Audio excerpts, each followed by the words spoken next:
13 मार्च 2020। अस्सलाम वालेकुम मेरे दोस्तों, सजनों और बेलियों। मैं हूँ इज़हार अहमद और वेलकम करता हूँ आपको किचन गार्डनिंग चैनल पर।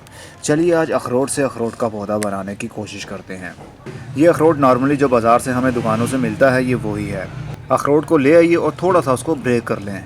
ये पहले से ही इसके अंदर टूटे हुए निकले हैं, जैसा कि ये हिल रहा है। दो हिस्से अलग अलग हिल रहे हैं इसके, लेकिन जो इसका ऊपर वाला छिलका है सिर्फ वही हिल रहा है। अंदर जो इसके गिरी है वो टूटी नहीं है। अगर गिरी दो हिस्सों में डिवाइड हो जाए तो उसकी जर्मिनेशन शुरू नहीं हो पाती, इसलिए हम इसको लगा सकते हैं क्योंकि ये टूटा नहीं है अंदर से। और ये ऊपर से क्रैक है, अंदर से बिल्कुल सही है। ये भी हिल रहा है। इसको भी हम लगाएंगे, लेकिन उसको लगाने से पहले पानी के अंदर हमें 24 घंटे या 48 घंटे के लिए डिबो कर रखना पड़ेगा।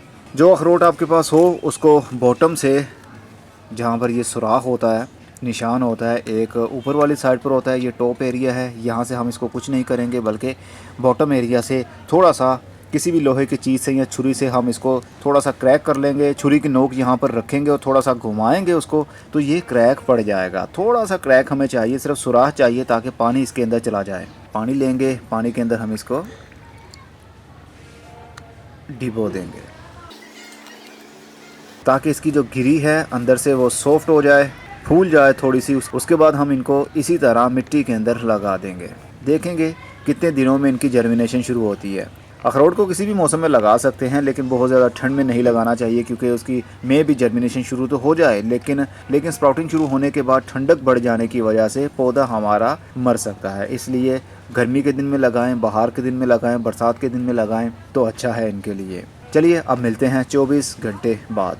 3 दिन हो गए मैंने इसको छेड़ा नहीं है, सिर्फ एक मरतबा इसका पानी चेंज करना पड़ा मुझे क्योंकि पानी काफ़ी ये येलो हो गया था। तो फंगस एक्टिव होने का ज़्यादा ख़तरा रहता है क्योंकि ये चीज़ें गलती हैं, उसी की वजह से उनके अंदर से जर्मिनेशन शुरू होती है। तो ये अब काफ़ी फूल चुके हैं, ये काफ़ी मोटा मोटा सा हो गया है अंदर से भी। इसकी जो गिरी है वो काफ़ी मोटी हो गई है। पहले ये चीज़ काफ़ी हिल रही थी, अब इसका जो ऊपर वाला छिलका है वो हिल नहीं रहा। तो चलिए अब इसको हम लगाते हैं मिट्टी के अंदर। 24 घंटे भी इसको भिगो दें तो भी ठीक है, लेकिन टाइम ना मिलने की वजह से ये 3 दिन तक इसी तरह पानी के अंदर डूबे रहे। अब हम गमले ले रहे हैं, ये तकरीबन 4.5 या 4 इंच का गमला होगा। इसके नीचे हम थोड़े से कोकोनट हस्क के पीसीज डाल लेते हैं क्योंकि इसके अंदर जो मिट्टी डालने वाला हूँ वो है सैंडी सॉइल। तो सैंडी सॉइल छोटी सी भी जगह उसको मिले तो रेत की तरह की मिट्टी होती है, वो बाहर निकल जाती है। इसलिए नीचे ड्रेनेज होल को कवर करने के लिए हम कोकोनट हस्क यूज़ करेंगे। ये है वो मिट्टी, ये है कराची की मिट्टी जिसको सैंडी सॉइल कहते हैं, वहाँ पर इसको बालू मिट्टी ही कहा जाता है। तो इसके अंदर ज़्यादा ओवर वाटरिंग का ख़तरा भी नहीं रहता। ये देखा आपने, नीचे से मिट्टी बाहर निकलना शुरू हो गई, लेकिन कोई बात नहीं, जैसे ही हम पानी देंगे तो ये सेट हो जाएगी। अब हम अखरोट को रखेंगे, किसी भी डायरेक्शन में हम इसको रख सकते हैं, चाहे ऐसे रख दें चाहे ऐसे रख दें, लेकिन ऐसे ही रख देते हैं क्योंकि ये इसके ऊपर और नीचे हर तरफ तो मिट्टी होगी।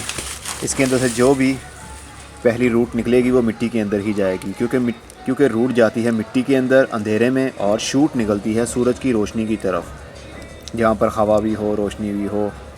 जड़ हमेशा अंधेरे को तलाश करती हुई नीचे वाली साइड पर ही जाएगी।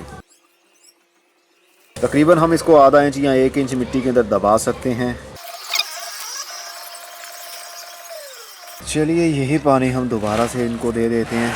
नीचे से पानी भी दे सकते हैं, ऊपर से भी दे सकते हैं। मिट्टी काफ़ी भर दी है मैंने, लेकिन कोई बात नहीं। ट्रे के नीचे से ही वो पानी को ले लेगी। ये बबल्स आप देख सकते हैं, ये आहिस्ता आहिस्ता मिट्टी सारी गीली हो जाएगी, ऊपर वाले लेवल तक पहुंच जाएगा मॉइस्चर। उसके बाद हम एक्स्ट्रा जितना भी पानी होगा वो निकाल देंगे और इसको रख देंगे। चाहे तो फुल धूप में भी रख सकते हैं, चाहे तो शेडी एरिया में भी रख सकते हैं। फरवरी की आज 16 तारीख हो गई है, देखते हैं कितने दिनों में इसकी जर्मिनेशन शुरू होगी। बस इसकी मिट्टी के अंदर मॉइस्चर हर वक्त बना रहना चाहिए, बिल्कुल ड्राई नहीं होने देना और ना ही बहुत कम पानी देना है हमने। तो चलिए फिर देखते हैं कब तक इसका रिज़ल्ट हमें देखने में मिलेगा। 6 अप्रैल, 53 दिन बाद। इतने दिन गुजर गए, अब देखते हैं इनके अंदर कुछ रूटिंग या शूटिंग शुरू हुई है या नहीं, लेकिन देखने पर तो नहीं लग रहा कि कुछ रिज़ल्ट हमें देखने पर मिलेगा सही। चलिए फिर भी देखना पड़ेगा।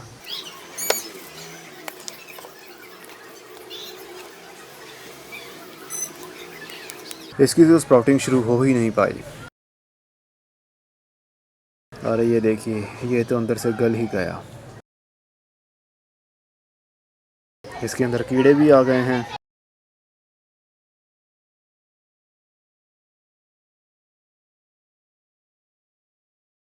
ज़्यादा पानी मिलने की वजह से भी ये गल सकता है और हो सकता है ये अंदर से पहले से ही ठीक ना हो, इसलिए इसकी जर्मिनेशन शुरू ना हुई हो। चलिए अब हम इस वाले को देख लेते हैं।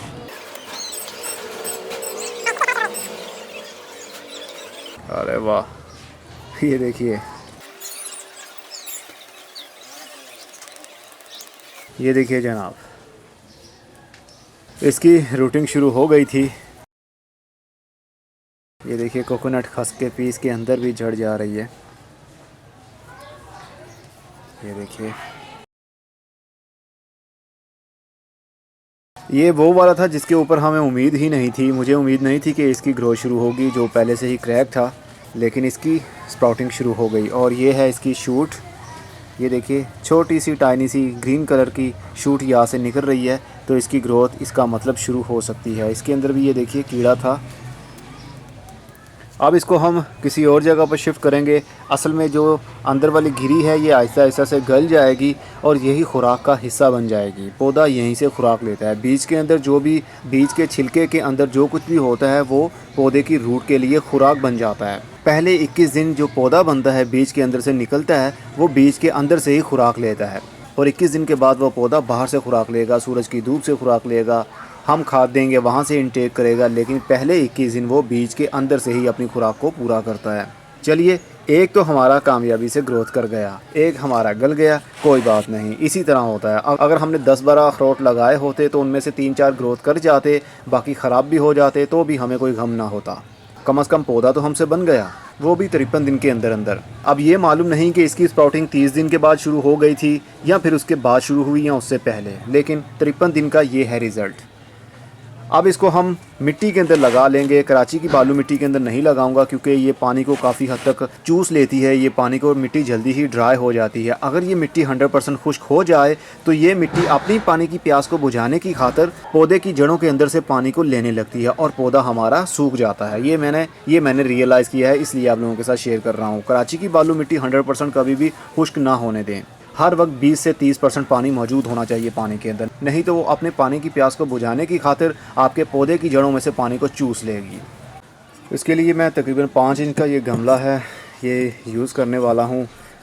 और इसका जो बॉटम होल है उसको थोड़ा सा कवर करने के लिए वही कोकोनट खस का एक पीस रख दूँगा। और इसके अंदर मैं अपने पंजाब की भालू मिट्टी डालने वाला हूँ। मिट्टी डालने के बाद थोड़ा सा इसको दबा दीजिए ताकि नीचे एक बेड बन जाए। वो इसलिए कि अगर हम पानी दें तो वो फ़ौरन नीचे से सुराख से बाहर ना निकल जाए, इसलिए मिट्टी को थोड़ा सा भर कर दबाना ज़रूरी होता है। अब इस पौधे को, इस अखरोट को हम इसी तरह रखेंगे। थोड़ा सा चलिए,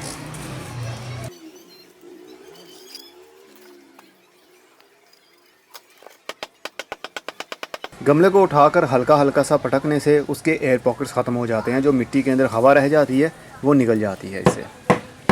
लेकिन पटकने के लिए आप फ़र्श के ऊपर मत कीजिएगा। लकड़ी का कोई टेबल हो या चेयर हो या गमले के नीचे कोई लकड़ी का पीस रख लें, देन आप उसको पटकें ताकि आपका गमला ना टूट जाए। और अब हम इसको पानी दे देंगे। ये मिट्टी 90% ड्राई थी, इसलिए इसको पहली बार तो अच्छे से पानी दीजिए ताकि पूरी मिट्टी गीली हो जाए। और नेक्स्ट पानी हम जल्दी नहीं देंगे जब तक कि इसकी मिट्टी 50% से ज़्यादा खुश्क ना हो जाए। ये 50% 90% आपको कैसे पता चलेगा कि मिट्टी खुश्क हो गई है या नहीं, ये आपको एक्सपीरियंस के साथ साथ ही पता चलेगा। जैसे जैसे आपका गार्डनिंग में इंटरेस्ट बढ़ता जाएगा आपको आइडियाज़ मिलते जाएंगे। मिट्टी के गमले के अंदर पानी ज़्यादा देर के लिए जमा नहीं रहता क्योंकि ये मिट्टी के अंदर एरेशन होता है। अगर प्लास्टिक का गमला होगा तो उसके अंदर पानी जल्दी खुश्क नहीं होगा। अब मैं इसको फिर से कुछ दिनों के लिए शेडी एरिया में रख दूंगा। जैसे ही इसका स्प्राउट ऊपर वाली साइड पर मिट्टी से बाहर निकल आएगा उसके बाद इसको मैं फुल धूप में रख दूंगा, क्योंकि ये फ्रूट देने वाला पौधा है, फलदार पौधा है, इसलिए इसको फुल धूप ही अच्छी लगेगी अपनी ग्रोथ को बढ़ाने के लिए। लेकिन ऐसे इलाकों में जहाँ गर्मी बहुत ज़्यादा होती है, अगर गर्मी में फुल धूप में इसको रखते हैं तो पत्ते इसके बर्न हो सकते हैं, पत्ते जल जाएंगे, पौधा आपका मुरझा सकता है। इसलिए शेडी एरिया में या ऐसा एरिया हो जहाँ ऊपर ग्रीन नेट का शेड बना हो, उससे आपके पौधे को कोई भी प्रॉब्लम नहीं होगी। अभी भी टाइम है, अप्रैल की 6 तारीख है, तो आप अभी भी इसको लगा सकते हैं। बाज़ार से जाइए, अखरोट ले आइए और उसको इसी तरह लगाइए। अब तो गर्मी के दिन है इसलिए जल्दी से जल्दी इसकी स्प्राउटिंग भी शुरू हो जाएगी। उम्मीद है कि 15 से 20 दिन के अंदर अंदर ही इसकी रूट्स और शूट्स शुरू हो जाएं। अब जैसे जैसे ये बड़ा होता जाएगा वैसे वैसे इसका गमला मैं चेंज करता जाऊँगा ताकि पौधे की रूट्स बाउंड ना हो। अब मैं चलता हूँ, खुदा हाफिज़।